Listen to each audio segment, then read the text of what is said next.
প্রধান উপদেষ্টা আজকে বিকাল ৩টায় দেখেছেন একটা জরুরি বৈঠক ডেকেছে। বাংলাদেশের বিভিন্ন রাজনৈতিক দল, প্রশাসনে যারা আছে বিভিন্ন বিভাগে তাদেরকে প্রধানদেরকে ডাক দিয়ে বলছে যে সতর্ক থাকা লাগবে। তার মানে কিছু আঁচ পেয়েছে হয়তো, যেহেতু সবাইকে নিয়ে আমরা আল্লাহর দরবারে শুকরিয়া জানাচ্ছি। এমন একটা সময়, যে সময় অলরেডি বিশ্বের কয়েকটা দেশে যুদ্ধ চলছে, বিশেষ করে পাকিস্তান, ভারত, ওদিকে রাশিয়া, ইউক্রেন, এই সমস্ত দেশে অলরেডি যুদ্ধ লেগে আছে। আর যেহেতু আমাদের প্রতিবেশী, এদের দেশে দাঙ্গা চলছে, যুদ্ধের চাইতেও ভয়াবহ, যার মুসলমানদের জন্য মারাত্মক একটা বিষয়। আর আমরা যেহেতু পাশে প্রতিবেশী হিসাবে আসি, তার কাটা ভেদ করে কখন যে চলে আসে।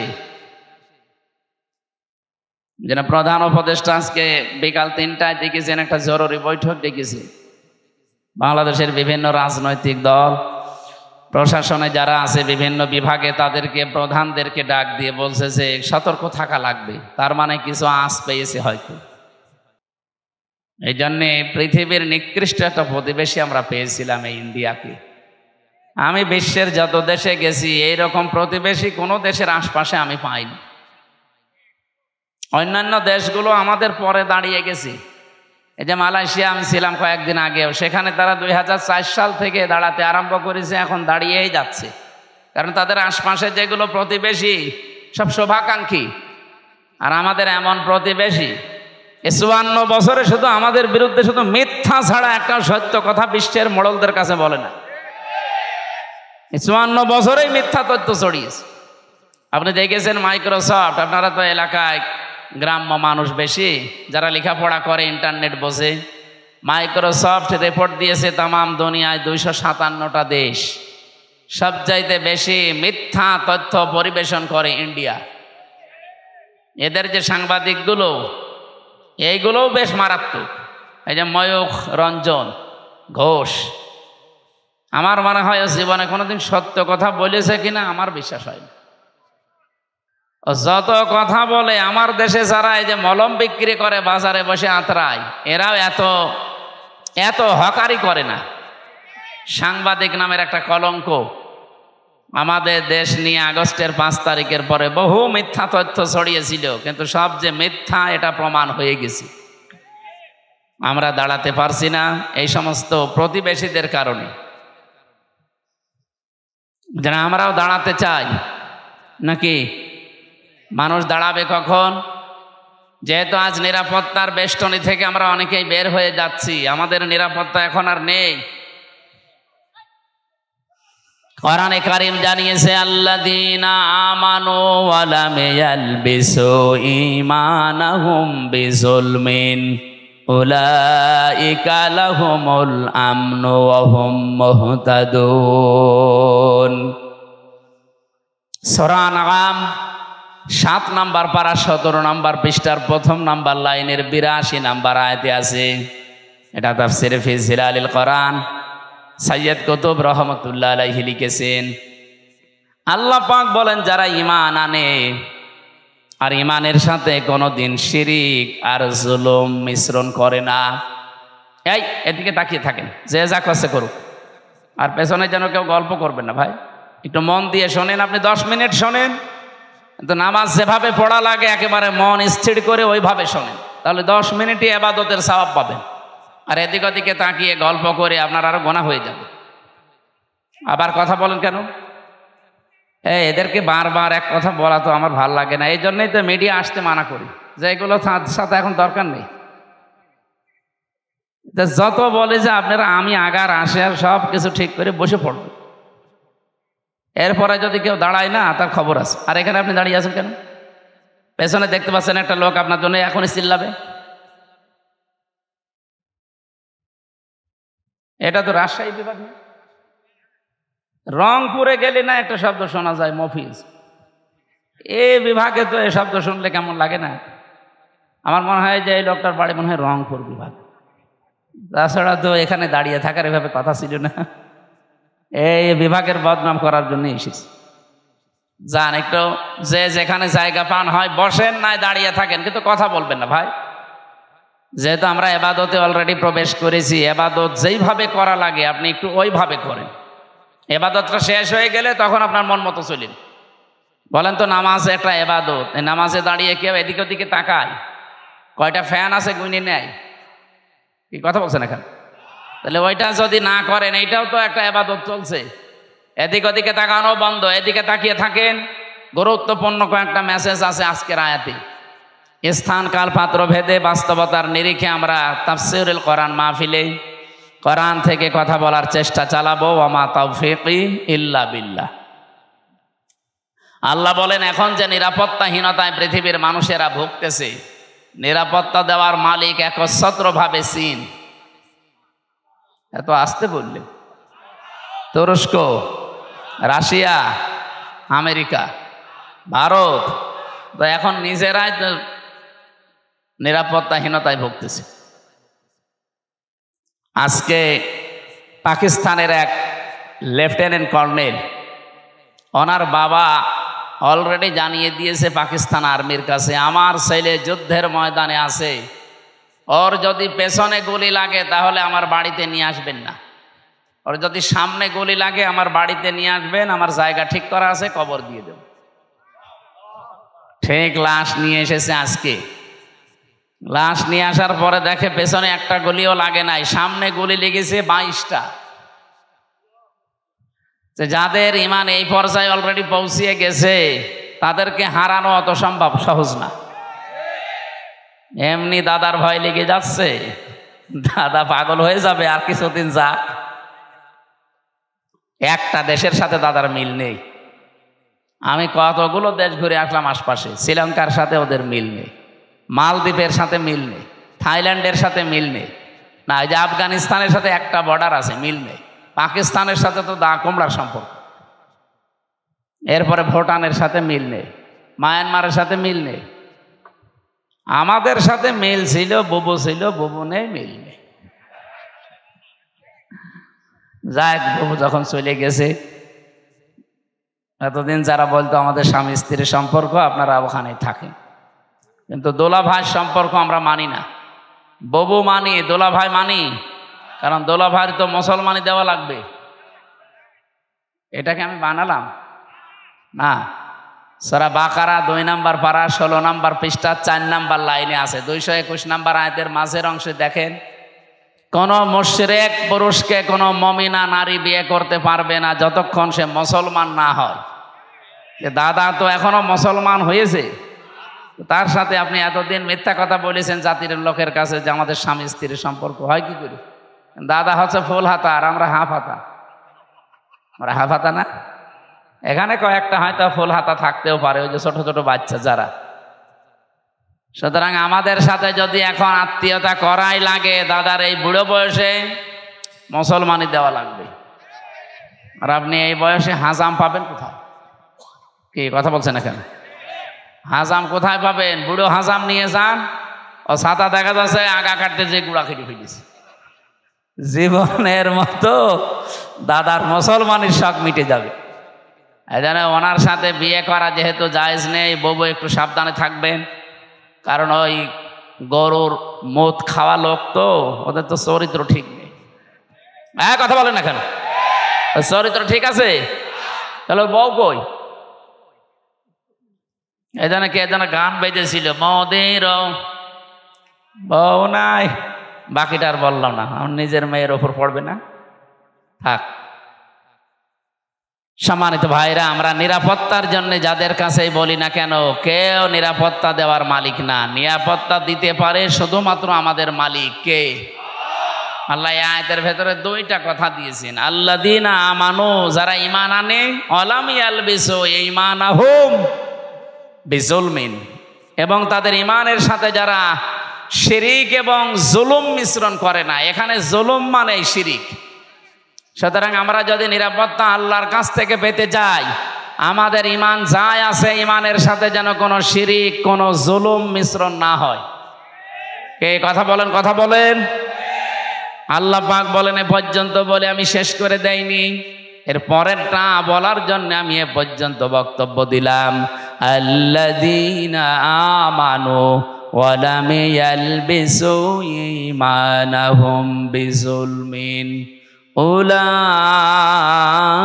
উলাইকা লাহুমুল আম। নিজে এইভাবে মনে হচ্ছে কুদরতির আঙ্গুল দেখিয়ে বলছে এই মানুষগুলোই নিরাপত্তার হকদার, এরাই নিরাপত্তার হকদার যারা তাদের ঈমানের সাথে জুলুম এবং শিরিককে মিশ্রণ করে না। ও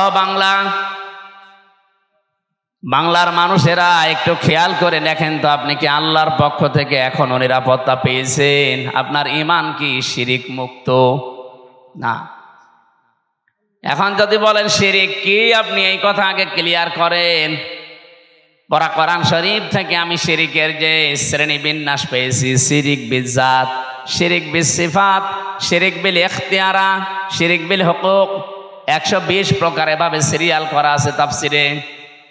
এক কথায় জবাব দিচ্ছি, সব বাদ দিয়ে দিলাম। আল্লাহ যেটা পারে ওইটা অন্য কেউ পারে, এই বিশ্বাস করার নাম শিরিক। কথা বোঝা গেছে না? আল্লাহ যেটা পারে ওইটা অন্য কেউ, বলেন। এই বাংলাদেশে বহু মানুষের মুসলমান নামের আগে মোহাম্মদ লেখে, নামের শেষে হোসাইন লেখে, কিন্তু মাঝখানের শব্দটা যাই হোক না কেন, ঈমান থাকার জন্যে যেটা দরকার ওইটা তার ভেতরে পাওয়া যায় না।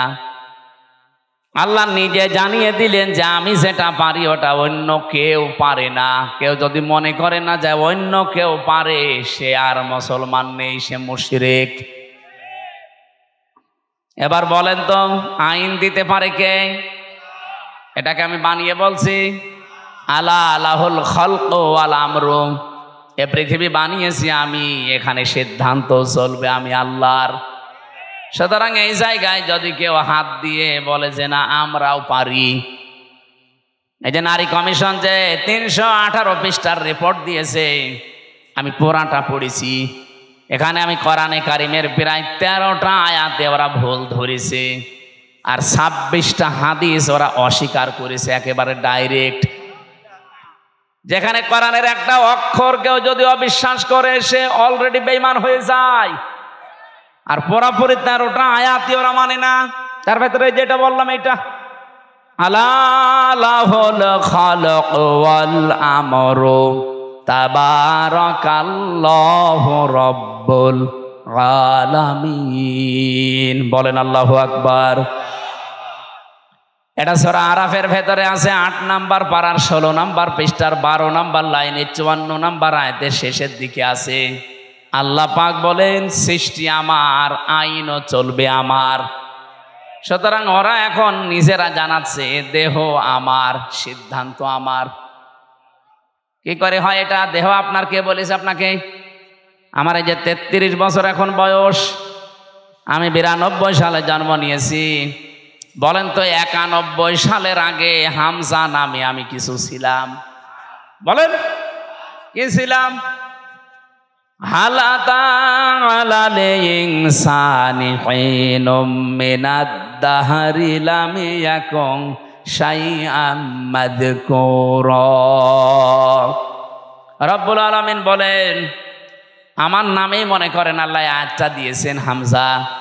33 বছর এখন চলে তোমার, 34 বছর আগে তুমি তো উল্লেখ করার মতো কিছু ছিলে না। আমার নাম ছিল না, ঠিকানা ছিল না, পরিচয়ও ছিল না। কুষ্টিয়া জেলার সদর থানার হালসায় আমার বাড়ি, এটা ছিল। কারণ আমার মা বাবার বিয়েই হয়েছে 34 বছর আগে। ও নওগাঁবাসী যারা এই রিপোর্ট দিয়েছেন, এই আয়াত অনুযায়ী অলরেডি তারা আল্লাহর সাথে শিরিক করে মুশরিক হয়ে গেছে। তওবা যদি এরা না করে, আর এদের যদি কেউ সমর্থন জানায়, এদের জীবনেও ক্ষমতা হতো না। এদের পেছনে কোনো রাঘব বোয়াল কাজ করছে। আপনি কি বাস্তবতা বোঝেন? ভারতে কোরআনের 26টা আয়াতের বিপক্ষে ওরা কেস দিয়েছে কোর্টে। ভারতে কলকাতার কোর্টে ওরা কেস দিয়েছে কোরআনের 26টা আয়াতের বিরুদ্ধে, যে এইগুলো দুনিয়ার কোরআন থেকে তুলে দেওয়া লাগবে। এর কিছুদিন পরেই দেখেন এখন অলরেডি নারী সংস্কারের নাম নিয়ে, কমিশনের নাম নিয়ে 13টা আয়াত এখন বাতিল করার আহ্বান জানাচ্ছে, যেগুলো চলবে না। কোরআনের 13টা আয়াত না বাংলাদেশে একজন মুসলমানও যদি বেঁচে থাকে, একটা অক্ষরও আমরা তুলতে দেব না। কে এ বিষয়ে আপনারা একমত নেই?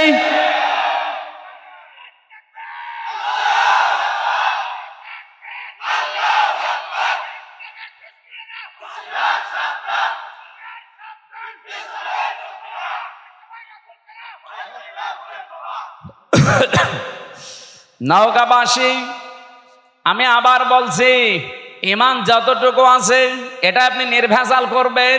আমি আবার বলছি, বারবার রিপিট করতাম না, নবীজিও মাঝে মাঝে গুরুত্বপূর্ণ কথা হলে 3 বার বলতেন, আর যেটার কোনো গুরুত্ব নেই তিনি জীবনে একবারও বলেননি। আমার যে দীর্ঘ একটা হাদিস পড়েছিলাম, এর ব্যাখ্যায় 7টা আছে, আমরা এর ভেতরে একটা পয়েন্ট এটা আছে, যদি তুমি এই পৃথিবীতে অনর্থক কথাবার্তা, অনর্থক কাজ থেকে নিজেকে বাঁচিয়ে রাখতে পারো, মহান আল্লাহ তোমার জন্য 2টা নিয়ামত বরাদ্দ করে দেবে। আমরা যাব সামনে ওইদিকে। তাহলে এখান থেকে যে বলতে চাই, আল্লাহ যেটা পারে ওইটা অন্য কেউ, আবার বলেন আল্লাহ যেটা পারে অন্য কেউ, সন্তান দিতে পারে শুধুমাত্র পীর সাহেব। কে? আপনাদের এই নওগাঁ জেলায় এই যে মান্দা, কয়েকদিন আগে এসেছিলাম, যে বাড়িতে বসলাম, ওই বাড়িওয়ালার 2টা ছেলে, আর একটা আছে পেটে 6 মাস, ছন করে দেখছে ওইটাও ছেলে হবে। পানি নিয়ে এসে বলছে, হুজুর এমন পানি পড়বেন যেন এবার মেয়ে হয়। মনে হচ্ছে আমি ডাউনলোড করে নিয়ে এসেছি। আর বগুড়া গাবতলী তারেক জিয়া সাহেবের গ্রামে একবার গিয়েছিলাম গত বছর, এক লোক এসে বলছে, হুজুরে আপেল পড়িয়ে দিন। আমি সূরা ফাতিহা পড়ে ফু দিলাম, আমার কানের কাছে মুখ নিয়ে বলছে, এমন আপেল পড়বেন যেন এবার ছেলে হয়।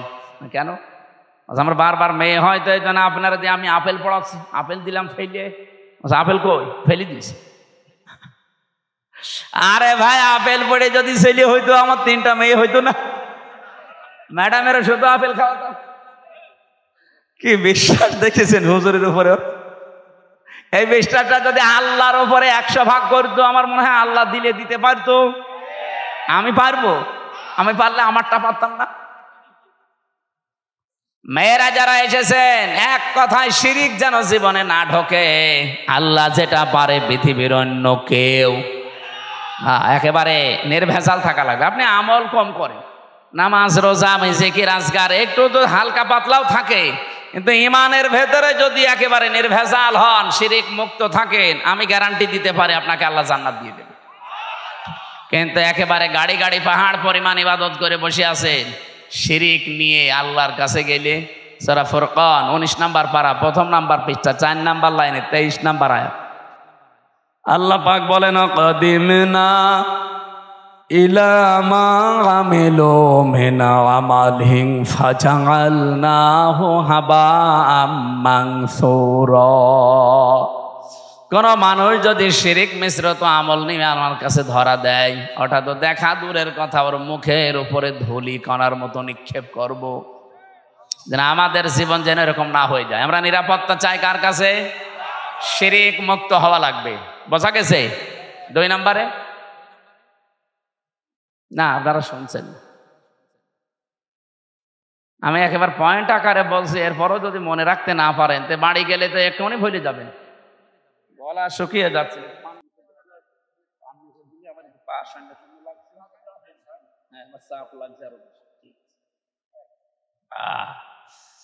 সুবহানাল্লাহ। এখানে একটু বেশি নড়াচড়া হয়, কি সমস্যা কি? হ্যাঁ, দাঁড়ান, এখানে বসে পড়ুন। সুবহানাল্লাহ, আলহামদুলিল্লাহ, লা ইলাহা ইল্লাল্লাহ, লা ইলাহা ইল্লাল্লাহ, মুহাম্মাদুর রাসূলুল্লাহ। নওগাঁবাসী, 2 নম্বরে বলেছিলাম, আপনাদের হয়তো অনেকেরই মনে নেই, বিজুলমিন, জুলুমকে যদি আপনি মিশ্রণ না করেন। জুলুম কি? যেই জিনিস যেখানে রাখা দরকার ওইটা ওই জায়গায় না রেখে কেউ যদি অন্য জায়গায় রেখে দেয়, সেটা হয় জুলুম। বলেন, এই যে টুপিটা, এটা রাখা দরকার আমার মাথায়, কেউ যদি এটা মাথা থেকে নামিয়ে পায়ের কাছে রাখে, এটা টুপির ওপরে জুলুম। কথা বলা লাগবে। আমার পায়ের নিচে একটা স্যান্ডেল আছে, ওর স্থানীয় পায়ের নিচে, ওইটা যদি আমি এখন তুলে মাথায় নিয়ে ঘুরি, এটা স্যান্ডেলের উপরে জুলুম। যেই জিনিস যেখানে স্থান পায় ওটা ওখানে রাখা দরকার, ওটা অন্য জায়গায় নিয়ে গেলেই তার সাথে জুলুম হয়। আপনার বিবেকে কি বলে বলেন তো? 92% মুসলমান আমরা এখানে বাস করি, এই কোরআন থাকার দরকার ছিল সংসদে। এই কথা বলেন না কেন? এই 54 বছরে আমরা নিয়ে যেতে পেরেছি, এটা কোরআনের ওপরে জুলুম। আপনি যাই মনে করেন, কোরআনের ওপরে এটা জুলুম হচ্ছে, কারণ এটা এসেছে রাষ্ট্রীয় ফরমান হিসাবে। আপনি এই তথ্য পাবেন সূরা রদ 37 নম্বর আয়াতে, 13 নম্বর পারা, 13 নম্বর পৃষ্ঠা, 13 নম্বর লাইনে আছে, ওয়াকাযালিকা আনজালনাহু হুকমান আরাবিয়্যা। অবশ্যই আমি আপনার প্রতি যে কোরআন নাজিল করেছি এটা সাধারণ জিনিস না, এটা হুকুম। এটা কি? এটা আইন হিসাবে নাজিল করলাম, যার বাংলা নাম আমরা বলি সংবিধান। এটা সংবিধান হিসাবে নাজিল হয়েছে। যদিও আজকের তেলাওয়াতকৃত আয়াত ওই লাইনে না, আজকে পারিবারিক জীবন নিয়ে একটা আয়াত পড়েছি। আমরা পারিবারিক জীবনের কিছু সমস্যা আজকে আয়াত দিয়ে তুলে ধরব এবং সলিউশন দেব এই আয়াত থেকেই ইনশাআল্লাহ। আমরা আজকের আয়াত থেকে যতটুকু বুঝলাম যে আমরা যদি আল্লাহর কাছ থেকে নিরাপত্তা পেতে চাই, কিছু কিছু পয়েন্ট আমাদের মানা লাগবে। 1 নম্বরে, জীবনে কোনো দিন শিরিক যেন না থাকে, যদি থাকে আজকে থেকে তওবা করে ওটা বাদ দিন। 2 নম্বরে, আমাদের জীবনে যেন জুলুম না থাকে। কি কথা বলেন না কেন? শব্দটা যদিও শুনতে ছোট মনে হচ্ছে, এত বড় মারাত্মক একটা শব্দ এই জুলুম। আমার আল্লাহ পাক আরশ পর্যন্ত কাঁপন ধরে এই জুলুম যদি কোনো জায়গায় দেখে। পরা কোরআন শরীফে সূরা সূরা 25 নম্বর পারা, 6 নম্বর পৃষ্ঠা, 13 নম্বর লাইনের 42 নম্বর আয়াত একটু পড়বেন। আমি পড়লে আমার শরীরে কেমন যেন কম্পন ধরে। ইন্নামাস সাবিলু আলাল্লাযীনা ইয়াযলিমুনান নাস। আল্লাহ পাক বলেন, আমি নিজে মামলা দেব, নিজে অভিযোগ দায়ের করব, নিজে কেস করব তাদের বিরুদ্ধে যারা মানুষ হয়ে মানুষের ওপরে জুলুম করে। যারা ভিকটিম আছেন এখানে বলেন তো, আয়াত অনুযায়ী বাংলাদেশে 15.5 বছরে আমরা অনেকেই বসে আছি যারা মানুষ হয়ে মানুষের ওপরে জুলুম করেছে। এক কথা বলেন না কেন? বিনা কারণে বহু মানুষ এই দেশে জুলুমের শিকার হয়েছে। এখনো পর্যন্ত একজন বিনা কারণে জেল খাটতেছে, আজহার। আপনাদের পাশের বিভাগ রংপুরের মানুষ, এটিএম আজহারুল ইসলাম। আমার তো বারবার বলতে ইচ্ছে হয়, এই 15.5 বছরে যত রাজনৈতিক মামলা হাসিনার দলের লোক দিয়েছে, সবগুলো বেকসুর খালাস দেওয়া দরকার। ম্যাডামকে যেভাবে খালাস দিয়েছেন, না একটু তাড়াতাড়ি করেন।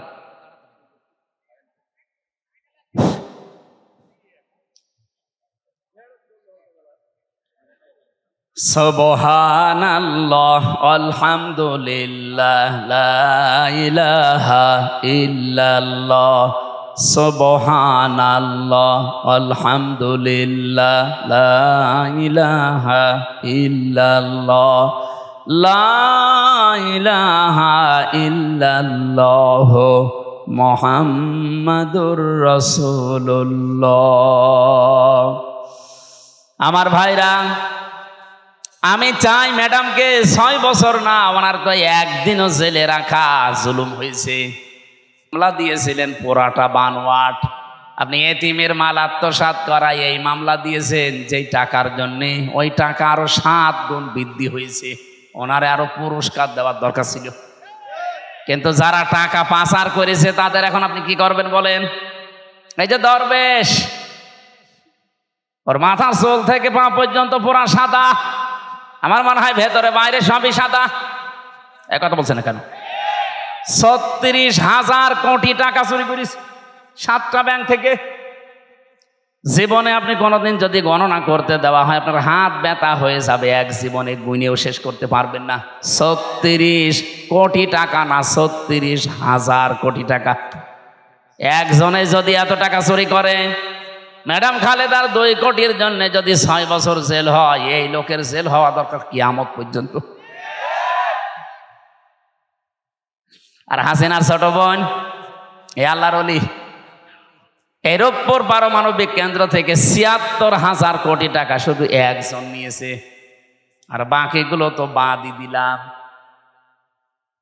এ দেশটা যেভাবে ফোকলা করে ফেলেছেন, শান্তিতে তো নেই। এই যে বাইরে কয়েকদিন আগে সিঙ্গাপুরে ছিলাম, মালয়েশিয়া ছিলাম, এই শয়তানরা সব এখন যে সমস্ত দেশে থাকে, ওখানে বানিয়েছে সাহেব পাড়া, কিন্তু থাকতে পারে না, থাকে সব হোটেলে।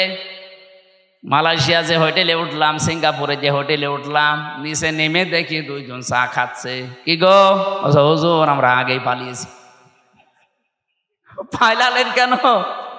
আপনার না 620টা বাড়ি, ওই যে চট্টগ্রামের ওইটার ভূমি মন্ত্রী ছিল, 620টা বাড়ি বানিয়েছে শয়তান।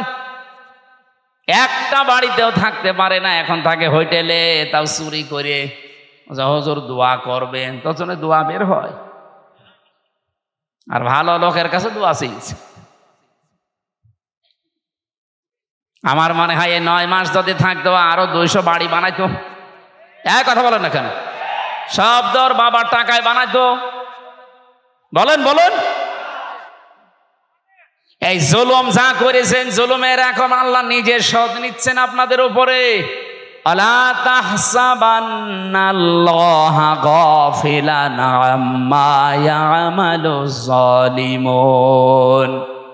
সূরা ইব্রাহিমের 42 নম্বর আয়াতের প্রথম অংশে আছে, 13 নম্বর পারা, 19 নম্বর পৃষ্ঠা, 12 নম্বর লাইনে আছে। আল্লাহ পাক বলেন, হে নবী আপনি কি মনে করেন যে আমি জালেমদের কোনো খবর রাখি না? কে বলেছে?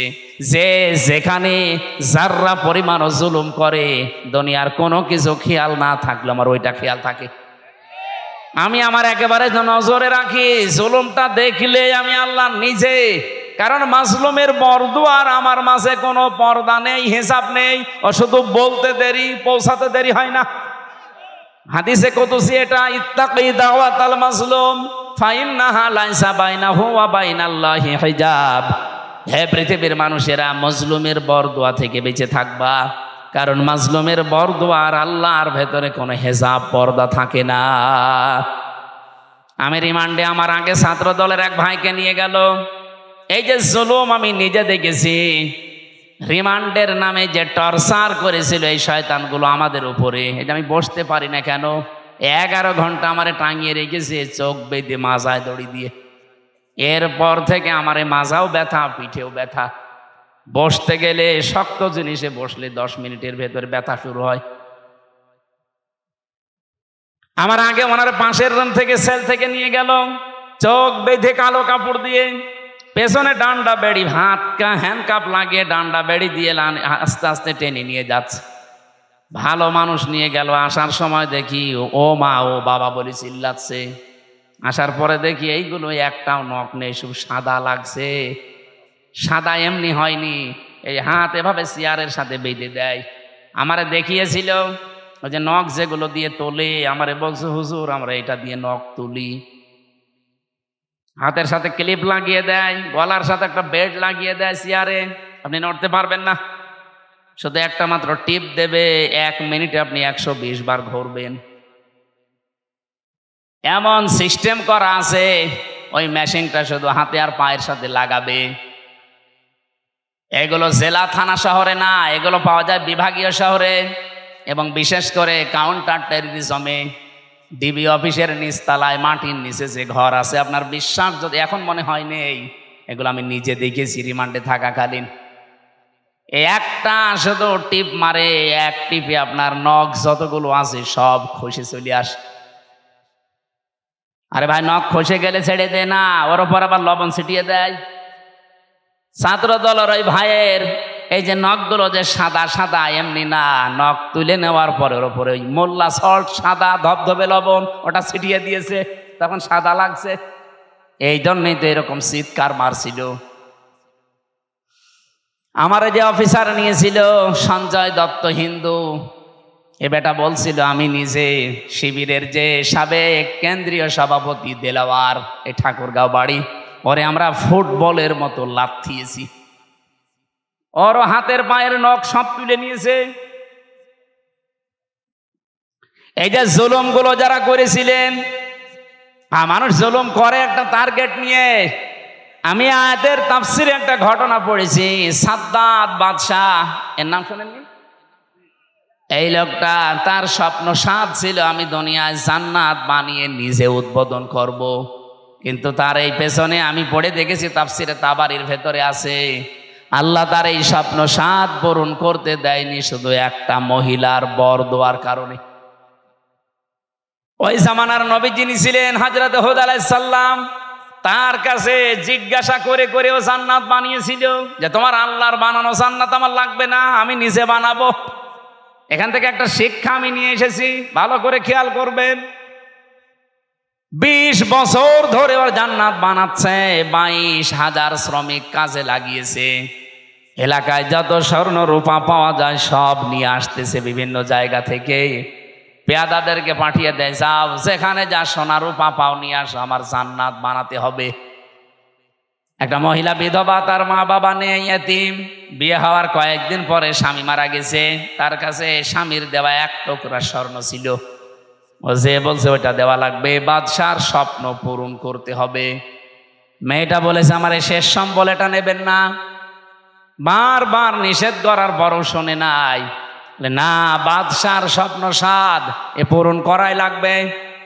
জোর করে যখন কেড়ে নিতে গেছে, মেয়েটা মাটির ভেতরে গড়াগড়ি দিয়ে কেঁদেছিল।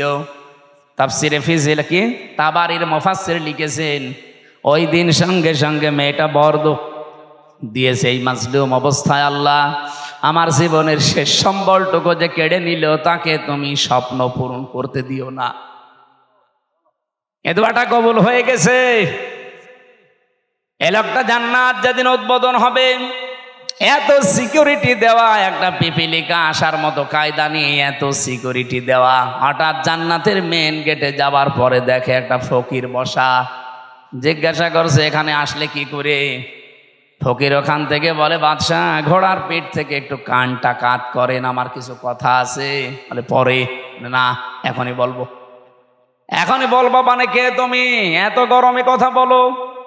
ওপর থেকে যখন মাথাটা নিচের দিকে একটু দেওয়ার সিস্টেম ছিল, কান যেহেতু দিয়েছে, কানের কাছে মুখ নিয়ে বলে, আমি দুনিয়ার সাধারণ ফকির না, আমি ফেরেশতা আজরাইল। আল্লাহ আমাকে পাঠিয়েছেন এই মুহূর্তে তোমার জান কবজ করার জন্য। আমি হাদিস পড়তে গিয়ে তাফসিরে পেয়েছি, পৃথিবীতে আজরাইল আলাইহিস সালাম মাত্র 2 বার কেঁদেছিলেন। যেই দিন থেকে উনি জান কবজ করা আরম্ভ করেছেন, ওই দিন থেকে শুধু আজ পর্যন্ত তিনি 2 বার কেঁদেছিলেন, তাছাড়া আজ পর্যন্ত তিনি কাঁদেননি। একবার এই সাদ্দাত নামে লোকটা যেদিন জন্ম নেয় সমুদ্রের ভেতরে, ওর মাকে ওই দিন হত্যা জান কবজ করেছিল ওই আজরাইল। পানির ভেতরে কাঠের ওপরে ভাসছিল এই ছেলেটা। আল্লাহ বলেছেন যাও মেয়েটাকে তুলে নিয়ে আসো।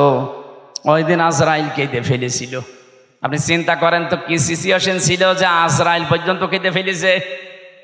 আর একদিন কেঁদেছিল যেদিন এই জান্নাত উদ্বোধন করবে, এই সেই সাদ্দাত। এর বিশাল জীবনী লিখা আছে। আমার ঘটনা বলা উদ্দেশ্য না, আমার এখানে শিক্ষা দেওয়ার একটা উদ্দেশ্য। যেই দিন তিনি জান্নাত উদ্বোধন করবে, হযরতে আজরাইল বললেন না আমি আর সময় দিতে পারবো না। ও শেষ পর্যায়ে এটাও বলেছিল, ফেরেশতা আমাকে এতটুকু সময় দাও, আমি শুধু জান্নাতটা উদ্বোধন করে একটা চক্কর দিয়ে এসে আমার জানটা তুমি নিয়ে নিও। ফেরেশতা বলেছে না, আল্লাহর আদেশ, তোমাকে জান্নাত উদ্বোধন করতে দেওয়া হবে না। ইদা জাজালুহুম লা ইস্তাখিরুনা সাআতাও ওয়ালা ইস্তাকদিমুন। আপনারা সুবহানাল্লাহ বলেন, আলহামদুলিল্লাহ বলেন, আল্লাহু আকবার বলেন, যাই বলেন। এই ঘটনাটা কিন্তু একটা ঐতিহাসিক একটা ঘটনা, কিন্তু এর পেছনে যে দলিলগুলো আছে খুব শক্ত না। আমি শিক্ষার জন্য শুধু বলছি। এদিকে তাকান।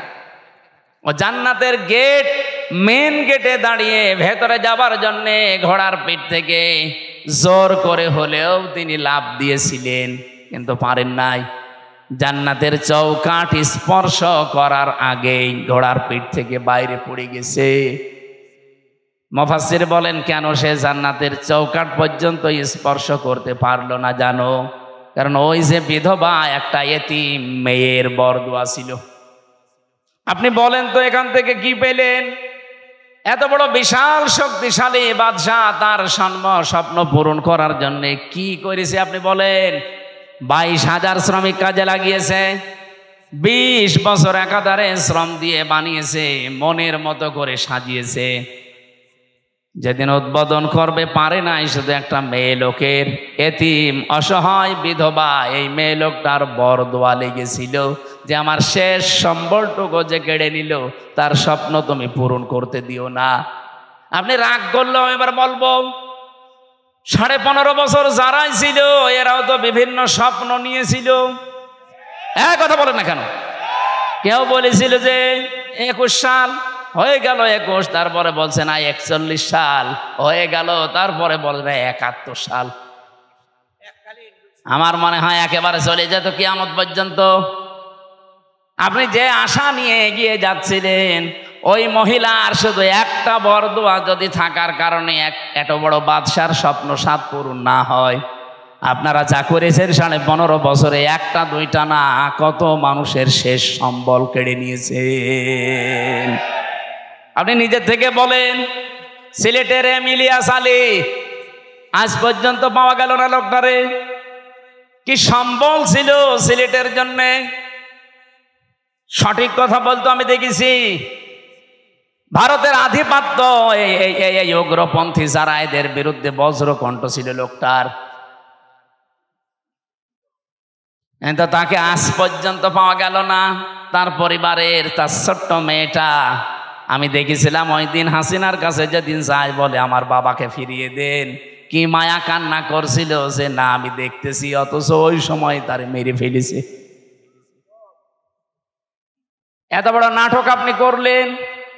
আমি ওই দিন ওনার চোখে পানি দেখিনি, কিন্তু সান্ত্বনা দেওয়া দেখেছি। আগস্টের 5 তারিখে ওনার চোখে আমি পানি দেখেছি। আমার এই ছোট্ট জীবনে ওনার দিকে আমি যতবার তাকিয়েছি এই একবার শুধু কান্না দেখলাম। এর আগে জীবনেও কোনোদিন কে দিয়েছে বলে আমি দেখিনি, শুধু একটু কান্নার ভান করিস। আপনার পেছনে আপনার এই চেয়ারের সাথে কত মানুষের হাহাকার লেগে আছে আপনি জানেন? আমার মেয়েটার পিছন ভ্যান ধরে ঝুলছিল, এরপরও আপনার মন গলে নাই।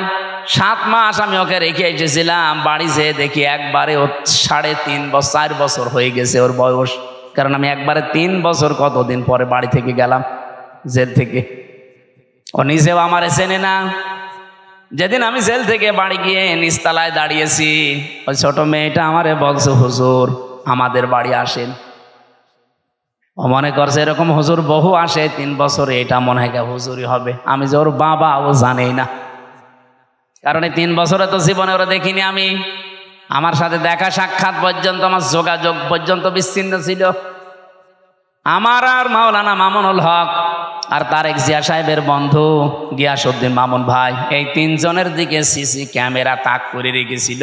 24 ঘন্টা আমাদের সাথে কেউ যেন না তাকায়, কথাও কেউ যেন না বলে ভয়। ওরা সব স্বরাষ্ট্র মন্ত্রণালয় থেকে বসে বসে দেখতো। ওই যে বুড়ো শয়তানটা স্বরাষ্ট্রমন্ত্রী যেটা, ওইটা ওখান থেকে মনিটরিং করতো, দেখতো আমাদের সাথে কেউ কথা বললে, রিপোর্ট দিলে তার চাকরি শেষ। সিসি ক্যামেরার আওতার বাইরে থেকে দাঁড়িয়ে ওই মুখ নাড়িয়ে নাড়িয়ে দেখতাম আমার সাথে কথা বলতো কারারক্ষীরা। সবচাইতে বেশি কষ্ট দিয়েছে গিয়াসউদ্দিন মামুন ভাই রে, আর অপু সাহেব রে, তারেক জিয়া সাহেবের পিএসকে। বিশেষ করে অপু ভাই জীবনে আমার যে উপকার করেছে জেলখানার ভেতরে আমি জীবনেও ভুলতে পারি না।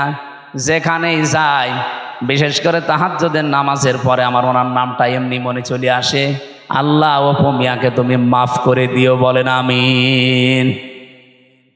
উপকার যে করেছে আমি কৃতজ্ঞতা স্বীকার করি তার।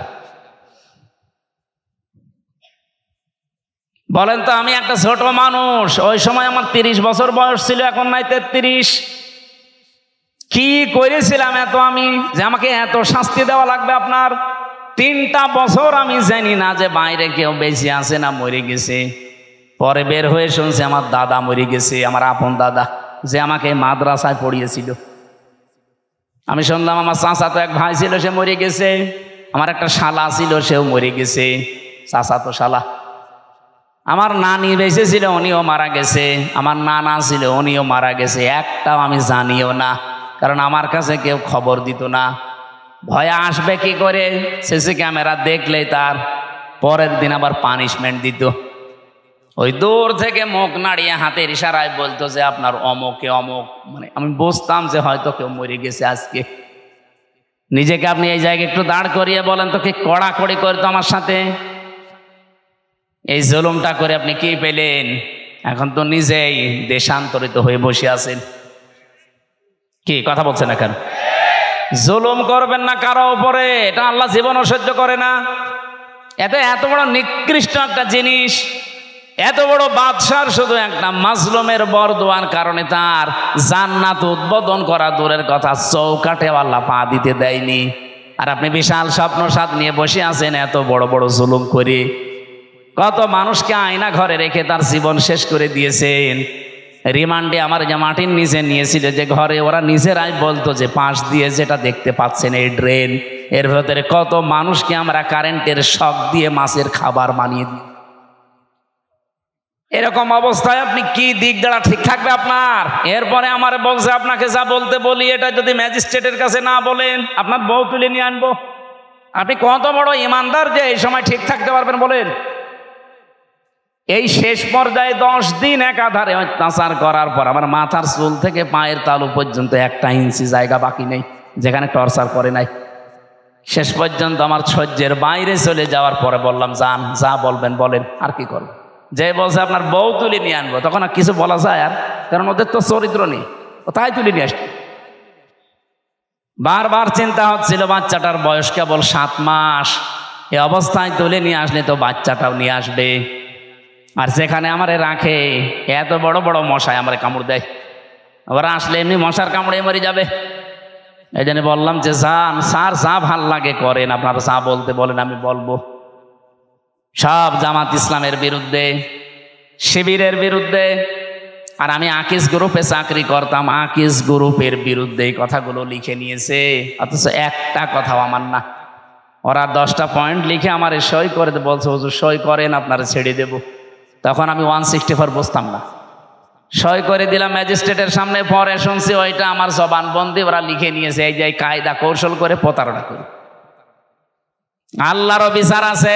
10 দিন পরে আমি যে জেলে যেয়ে দেখি ওই ম্যাজিস্ট্রেট যেটা আমার সই করেছিল প্রতারণা করে মিথ্যা বলে, ও দেখি জেলখানায়। কি গো হুজুর, আমার বউ আমারে মামলা দিয়েছে। ঠিক করিস, সইটা যৌতুকের মামলা দিয়েছে। এই জুলুমগুলো যারা করেছিলেন, এই জুলুমের কারণে আল্লাহ রাব্বুল আলামিন জালেমদের স্বপ্ন সাধ পূরণ করতে দেয় না। যে যত বড় বড় আশা নিয়ে রেখেছিলেন, একটা আশাও কিন্তু জালেমদের পূরণ হয়নি। আর সামনে যদি কেউ জুলুম করে তার আশাও পূরণ হবে। আরো জোরে বলেন, হবে না? তা আল্লাহর গ্যারান্টি কয়েক জায়গায় পেয়েছি আমি। এটা 1 নম্বরে পেয়েছি সূরা ইব্রাহিমের ভেতরে, 2 নম্বরে সূরা শুরার ভেতরে, 3 নম্বরে সূরা আনামের ভেতরে। যারা জুলুম করে আমার আল্লাহ তাদের সেদ কেটে দেয়, ওদের স্বপ্ন সাত পর্যন্ত আর যেতে পারে না।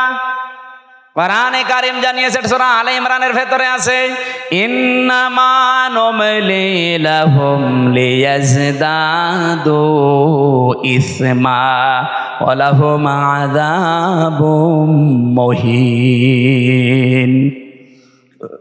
অবশ্যই মানুষের পাপ যখন সীমা ছাড়িয়ে যায়, সীমা লঙ্ঘন করে ফেলে লোকটা, তখন ওই লোকটার জন্য অপমানজনক শাস্তি আল্লাহ রেডি করে রাখে। নওগাঁবাসী, আমাদের জীবনে যেন এরকম কিছু সামনে না আসে। চেয়ারে কারা আসবেন আমরা জানি না, যারা আসবেন তারা যেন নিজের ওপরে, পরিবারের ওপরে, সমাজের ওপরে, রাষ্ট্রের ওপরে, জনগণের ওপরে জুলুম করবেন না। কথা বলেন না কেন? বারবার বলছি, আহ্বান জানি, এটা রেকর্ড হচ্ছে, সারা দেশ চলছে। যারা আসবে জুলুম করবেন না। 15 বছরের শিকড় যদি কেটে ফেলতে পারে আল্লাহ, 5 বছর যদি জুলুম করেন না, 5 বছর পরে আপনার বাড়ি ঘরও কিন্তু এই জালেমদের মতো শ্মশান হয়ে যাবে। আপনি দেখেন জালেমদের বাড়ি ঘরের দিকে তাকিয়ে, সব এখন ওজাড় গৃহ পড়ে আছে, জনশূন্য, কেউ আর ওর কাজ দিয়েও যায় না। সেটা আমি কিশোরগঞ্জ থেকে আসার সময় ড্রাইভারকে বললাম, এই বাড়ির সামনে একটু দাঁড়ান, ওখানে উপরে লেখা দেখছি, ওই সাইনবোর্ডটা আছে কেন্দ্রীয় কার্যালয়, জেলা কার্যালয়। আমি নাম নিলাম না, বললাম এখানে দাঁড়ান তো একটু দেখি। ভেতরে একটু তাকিয়ে দেখি 4-5 জন পোশাক করছে, কেউ এদিকে কেউ এদিকে কেউ এদিকে, মনে আছে জামাতবদ্ধ টয়লেট চলছে। অথচ আগস্টের 5 তারিখের আগে এই বাড়িটা কত জমজমাট ছিল, এই অফিসটা। এই কথা বলছেন এখন, ওর পাশে নাকি টর্চার সেলও বানিয়ে রেখেছিল, ওদের বিরুদ্ধে কেউ গেলে তাকে টর্চার পর্যন্ত করতো ওই জায়গায়। অথচ আজ নীরব হয়ে পড়ে আছে, এখন পায়খানা হয়ে গেছে। আজকে আসার সময় কে যেন বলছিল, কেন্দ্রীয় কার্যালয় যেটা ওই জালেমদের, ওইটাও নাকি এখন টয়লেট হয়ে গেছে। ওটা এখন নাকি জেনার কারখানা। রাতের বেলা গিয়ে নারী পুরুষ ওখানে নাকি অনেকে জেনা করে, বলেন নাউজুবিল্লাহ। কোরআনে কারিমে আছে, কোন জায়গায় যদি জুলুম হয় ওই জায়গা পর্যন্ত আল্লাহ অভিশপ্ত করে দেয়। এই জন্য আমরা আবার বলছি, ভাই জীবনে আর যাই করেন যেন জুলুম করবেন না। আল্লাহ রাব্বুল আলামিন এই পৃথিবীতে যত জায়গায় জুলুম করা নিষেধ করেছেন, তার অন্যতম এখানে একটা জায়গা আছে।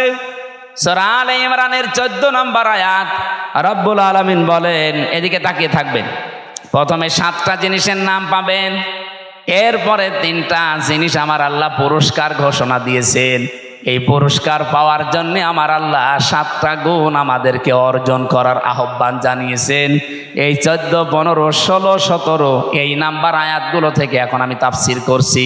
সূরা আলে ইমরান, যুজ্জিনা লিন-নাসি হুব্বুশ শাহাওয়াতি মিনান নিসাই ওয়াল বানিন। আল্লাহ পাক বলেন, আমি শোষণ করে দিয়েছি, আকর্ষণীয় করে দিয়েছি, আমি লোভনীয় বস্তু বানিয়ে দিয়েছি, আসক্তি তৈরি করে দিয়েছি এই পৃথিবীতে 7টা জিনিসের উপরে। তার 1 নম্বরে নারী। 1 নাম্বার কি? এই জন্য দুনিয়ায় এই জায়গায় খুব সেন্সিটিভ থাকা লাগবে। মেয়েদের প্রতি আকর্ষণ, মেয়েদের প্রতি আসক্তি, তাদের প্রতি ভালোবাসা, লোভ,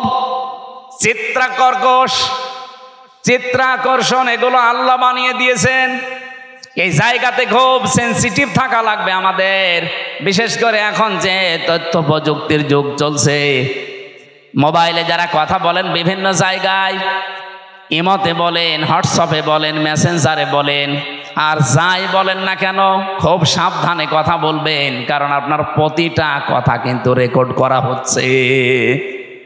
এই কথা বলছেন, আপনি হয়তো টের পাচ্ছেন না যে না এটা আবার কে ধরবে মানে আমি রিমান্ডে আমারে শুনিয়েছিল, কোথায় আমার ম্যাডামের সাথে আমার মায়ের সাথে সাতক্ষীরা থেকে একজন কল দিয়ে কি বলেছে ওটা দেখি রিমান্ডে 2য় দিন আমারে শোনায়। কি গো, ওদের কাছে এমন উন্নত মেশিন ওরা ইসরায়েল থেকে নিয়ে এসেছিল, ওরা যারা ট্যাগ করে তারে একেবারে নাড়ি নক্ষত্র পর্যন্ত বের করে। আপনি একটা মিথ্যা কথা বলবেন, জীবনেও ছাড় পাবেন না, ও পরের দিন আবার ওটা দেখাবে। এই যে যারা পরকীয়া প্রেমী আছেন, নিজের স্ত্রী বাদ দিয়ে অন্যের সাথে যাদের লাইন আছে, আপনি দেখবেন যদি ব্রেকআপ হয়ে যায়, ওই মহিলা যদি ওইটা রেকর্ড করে রাখে, তারপরে আপনার দেশে চলাফেরা করা, সংসারে তখন অশান্তির শেষ থাকবে না। এরকম কোন লাইনে কেউ আছেন কিনা? যদি থাকেন একটু হাত তুলে দেখান, আল্লাহ আপনাকে দেখি। হ্যাঁ ছেলে, খুব আরাম লাগছে তোমার।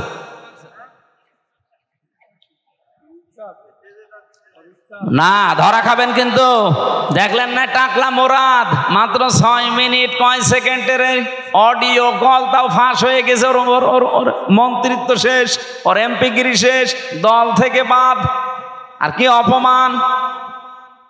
অত 6 মিনিট কয় সেকেন্ড না, এরকম হাজার হাজার মিনিট আমাদের এখন রেকর্ড হয়ে আছে। আমাদের এগুলো যদি আমার আল্লাহ ফাঁস করে দেয় কি হবে আপনি টের পাচ্ছেন? এগুলো তো আমি পারি না ভাই, এটার জন্য নিয়ে আসতে হবে আলাদা বক্তা নিয়ে আসতে পারেন এগুলোর জন্য। যাদের এই যে রাত 10:30 পর্যন্ত কথা বলালেন, কি করলো তোরা?